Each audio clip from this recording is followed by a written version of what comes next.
Hi folks, this is Dave Schmidt. It's the afternoon of Tuesday, February 23rd, as that I'm here at my friend Mark's house in Maui. Actually, we're in the village of Kula, and this is where Mark lives. I get to stay with him when I am here. I just want to say thank you to everybody that attended our workshop in Maui last Saturday. Karen and I are here. We're enjoying now kind of being tourists. We were out in the beach today, and as you can see, I got a pretty red face and everything is going well, and we're absolutely loving ourselves. Well, what's up for this week? What I want to do this week, I want to talk a little bit about some of the things that are developing kind of on a global scale for the whole RV GCR.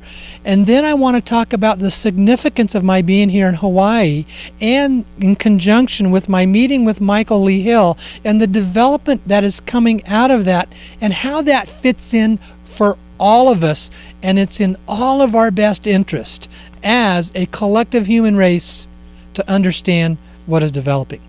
Well, first of all, as I've been watching this whole RV GCR thing unfold for the last 2 years, as you notice, I've kind of been in a quiet phase. I don't talk about it that much anymore because there's just a lot of stuff that's going on behind the scenes.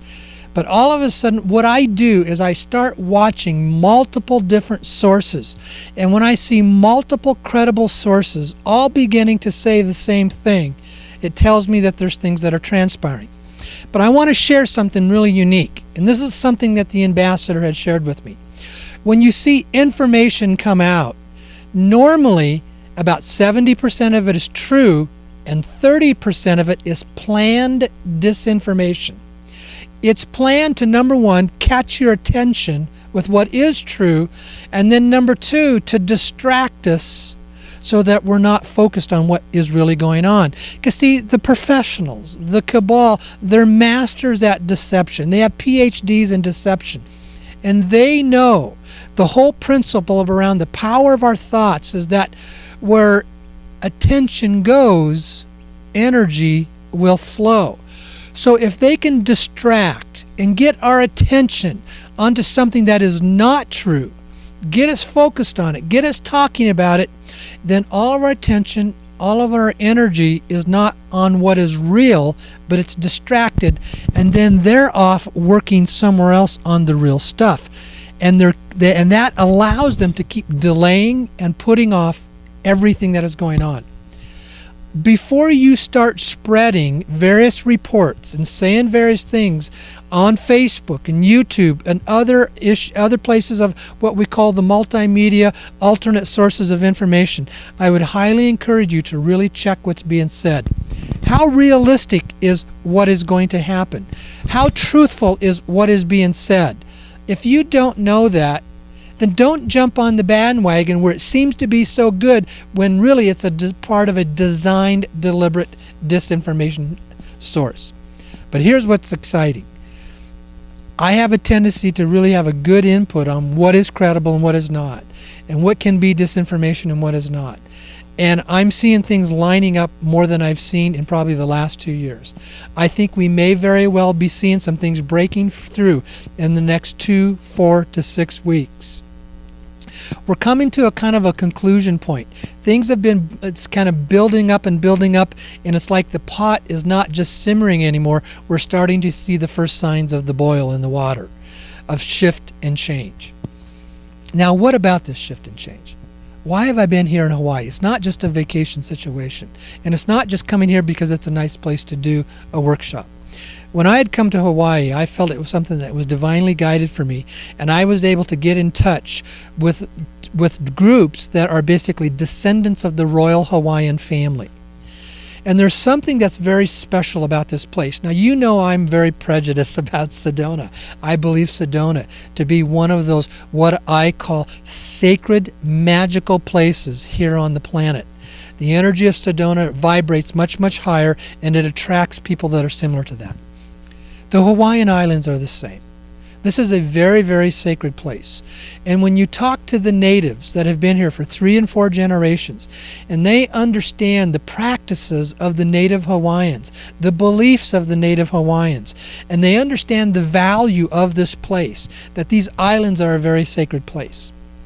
There's a new movement that is starting to develop, not just amongst the native Hawaiians, and not just in the state of Alaska, and not just with the Native Americans, but it's taking place with the natives in conjunction, not only all around the world, but let me rephrase that.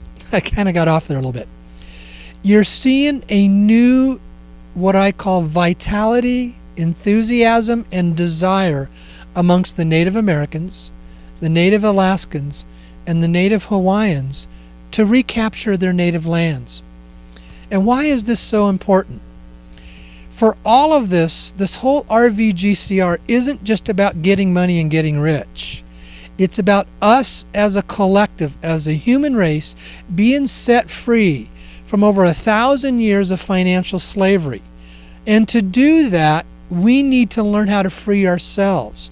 And in freeing ourselves, it means literally raising the vibration of our beings.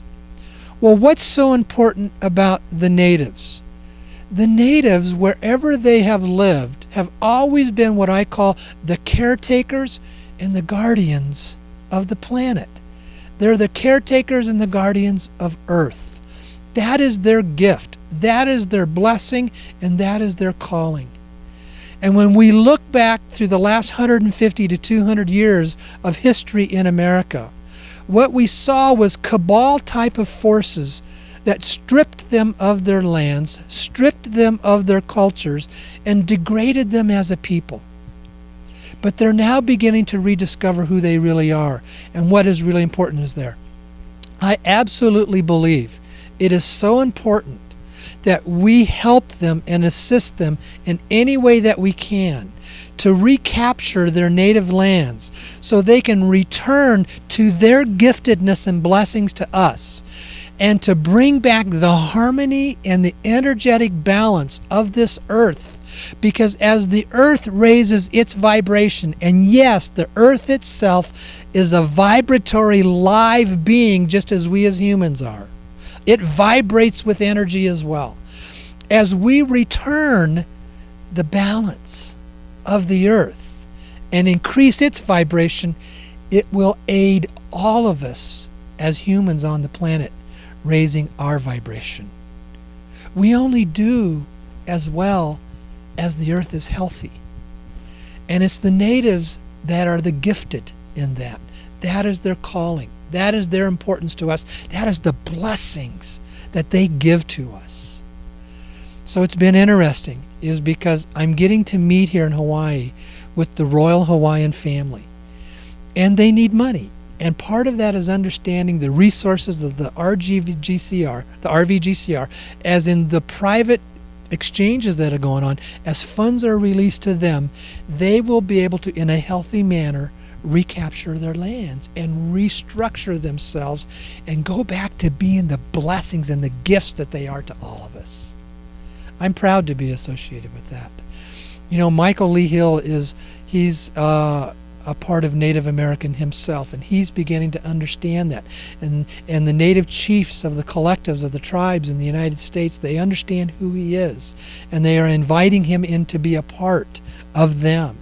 Myself personally, I had no idea, but it wasn't until 12 years ago that I found out that I'm part Sioux Indian. My great-grandmother was a First Nation Canadian Sioux Indian, so I'm 1/8 Sioux Indian. It resonates within me when I share that. There's a lot of us here that we have that history and culture in our backgrounds, and it's our job to help collectively to restore the balance to Earth so it will raise the vibration for all of us. And when we raise our vibration, then we are the ones who reclaim who we truly are supposed to be, a people living in harmony and love and peace with each other. I'm loving my time in Hawaii. It'll be interesting to see now what continues to unfold. Thank you for understanding this message this week, and I hope that you would take that and adopt that and bring that into your heart as we as a human race get to truly live in peace and in harmony and in love with each other as we look forward to the funds being released that sets us free from over 1,000 years of financial slavery. Thank you very much. Love all of you. See you next week. Okay, bye-bye.